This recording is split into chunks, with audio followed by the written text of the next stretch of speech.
You looked at households with incomes under $35,000. How was the money from the tax credit mostly used? So this is research that's out there in terms of how families with low incomes are spending their tax credit, and some senators, or at least one senator, has expressed concern that families might not be making wise decisions with how that money is spent. And there's two, I think, responses to that. One is that families know best what they need to support themselves and how to spend their budgets, and to suggest otherwise, I think, is just incredibly out of touch with the decisions that parents make every day in trade-offs for the well-being of their families. And then the second part is that we know how families spend their money on the from the tax credit, and there's the top three things that they spend their money on. Number one is food, so groceries. Number two is utilities, literally keeping the lights on or the heat on. And number three is rent, which is, keeping a roof over their family's head. So when families struggle to make ends meet, that is stressful for parents and for kids.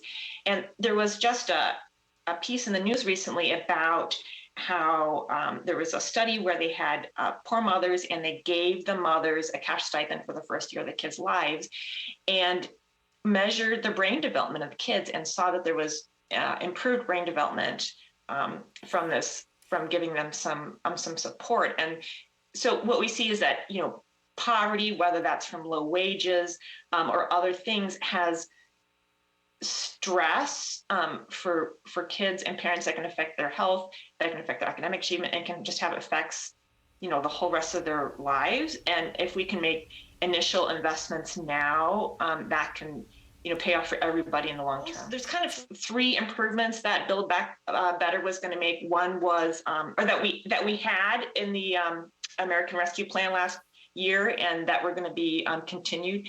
One was that we got the monthly payments instead of all in the lump sum, and so that meant parents could use it to pay monthly expenses, like you got to fill up the gas in your car all the time, not just once at the end of the year with your tax return, right?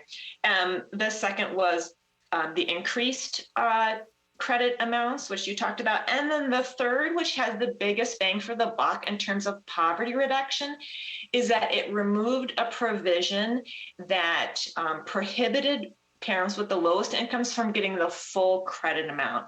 So that improvement meant that the parents of about 350,000 kids in Wisconsin got the full credit, whereas before they didn't. And so as we think about what versions of the child tax credit we might make permanent, what we can expand, what we can extend for a little bit, and what's most important, that part is the most important in lifting kids out of poverty.